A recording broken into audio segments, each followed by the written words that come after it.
Hai guys, balik lagi di Uki Kelvin Official bersama saya tentunya Uki. Gimana kabar kalian? Mudah-mudahan dalam keadaan sehat walafiat ya guys ya.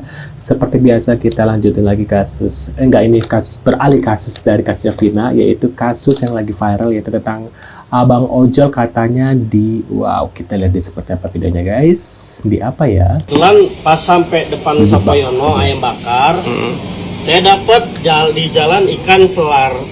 Tepatnya di belakang Puskes Sukaraja. Di keterangan aplikasi itu baju bayi.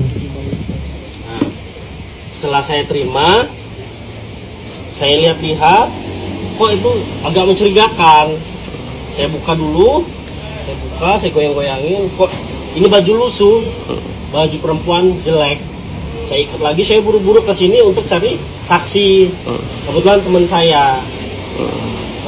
Udah itu, setelah itu saya foto ngambil videonya, saya nggak tahu gimana karena saya nggak sempat megang handphone sih.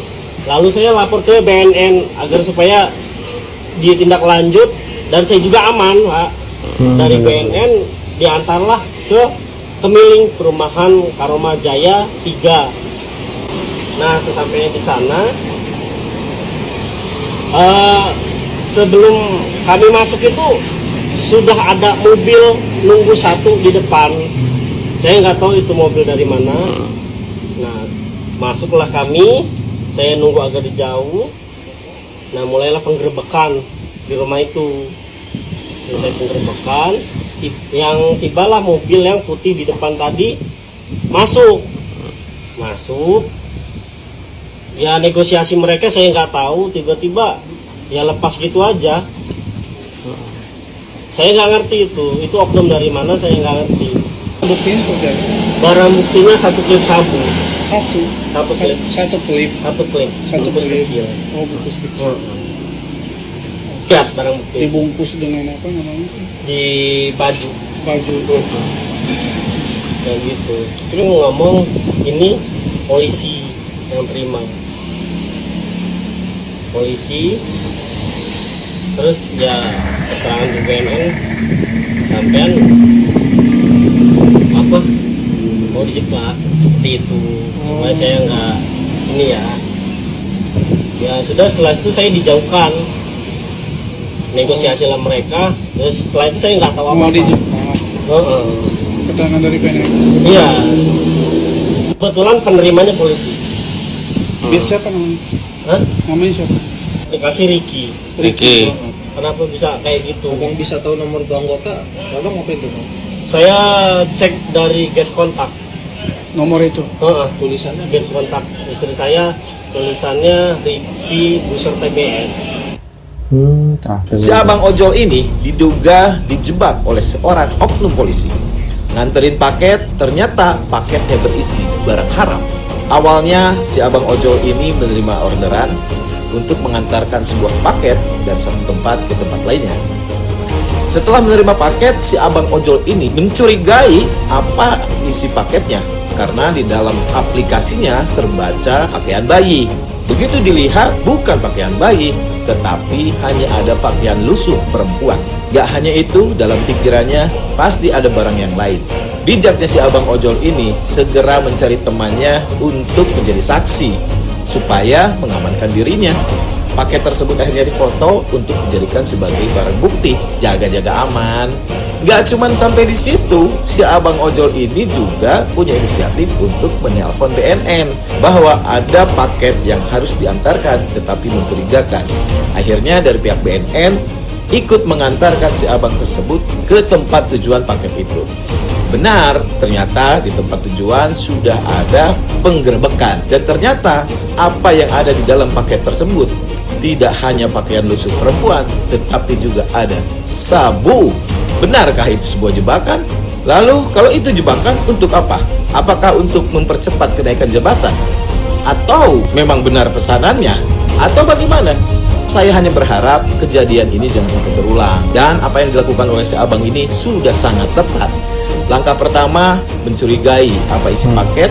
Langkah yang kedua adalah mencari saksi untuk jaga-jaga ketika misalnya si barang tersebut memang ada barang haram di dalamnya. Dan langkah ketiga, ketika memang ditemukan ada barang haram di dalamnya, segera hubungi pihak-pihak yang berwenang, terutama BNN. Itulah. Dan mudah-mudahan ke depan tidak ada lagi oknum-oknum kepolisian yang memanfaatkan situasi seperti ini hanya untuk sekedar naik jabatan atau apapun itu alasannya. Waduh, ngeri ya. Gimana kalau kita ya posisinya gitu, aduh, itu Bang Ojolnya lagi beruntung banget ya. Kayaknya lagi beruntung banget, coba kalau lagi apes kena aja tuh, ya Allah, kasihan banget Bang, udah hidup susah makin susah ya. Jahat banget sini orang oknum-oknum yang emang pengen naik pangkat dengan cara yang haram gitu ya, ngeri guys. Jangan sampai kita mengalami hal-hal seperti itu ya guys ya. Makanya kita jadi apa ya, pembelajaran buat kita semua ya. Kalau misalnya ada paket-paket yang mungkin bukan dari kita, bukan pesanan kita, harus berhati-hati gitu ya. Dan untungnya itu pas dia ngelaporin itu pinter gitu, dianya tuh nggak asal lapor ke polisi, takutnya kan jadi ini ya.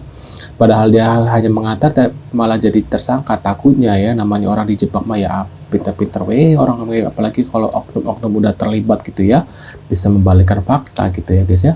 Nah, kita lanjut lagi di video Untuk nih oknum aparat jangan jebak ojol. Gue pengen nanya, kalau mau naik jabatan nggak usah ngorbanin rakyat kecil, nggak usah. Ya, apa yang terjadi ketika ojol itu yang nganter tuh kemarin ditangkap di penjara, keluarganya nggak bisa makan, kan kayak gitu.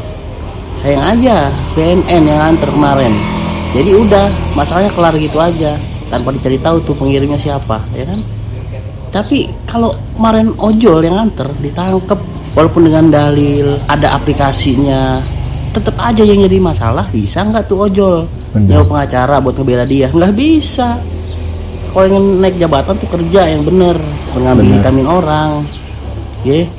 Lagian aduh heran nih begini, rakyat kecil mulu jadi sasarannya, beneran dah. Ya karena kalau rakyat kecil itu nggak bisa nyewa pengacara, jadi pasti bungkam gitu ya. Beda kalau misalnya orang udah punya duit, pasti pengacaranya hebat-hebat gitu guys. Nah, seperti kasusnya Peggy pun beruntung karena apa? Dia terkenal karena gara-gara pas dia ditangkap dia berani speak up gitu loh. Kalau nggak kayak gitu mungkin nggak akan seperti sekarang guys. Saya ingin katakan di dalam penjara itu, Waduh, penuh narapidana yang pada dasarnya sebenarnya dia tidak bersalah, tetapi karena dia tidak berdaya dalam menghadapi proses hukum, jadilah dia bersalah. Maka di titik itulah negara sebenarnya tampil menghadirkan sebuah kekuatan untuk mengimbangi kekuatan jaksa, penuntut umum, penyidik, yaitu adanya kekuatan advokat untuk mengimbangi mereka. Karena yang namanya seorang tersangka tidak punya pengetahuan hukum, lemah dia, terkurung di dalam penjara, tidak punya akses untuk mencari bukti-bukti membela dirinya.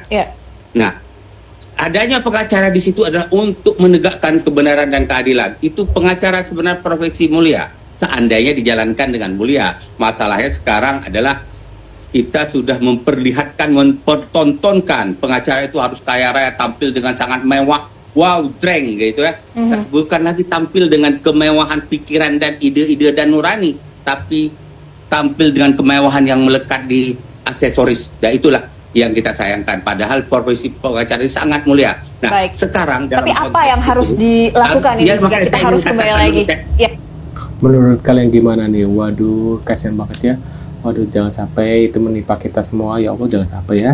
Termasuk buat kalian, hati-hatilah untuk kalau misalnya ada paket-paket yang kayak gitu, kalian harus cek dulu, dan itu pun harus secara, apalagi kalau bukan kita yang pesan ya, kita tanya dulu misalnya ke keluarga, siapa dulu, jangan dibuka dulu guys gitu. Jangan sampai kejadian ini menimpa kita semua gitu ya. Beruntung abang ojek gitu ya, bang ojol gitu ya.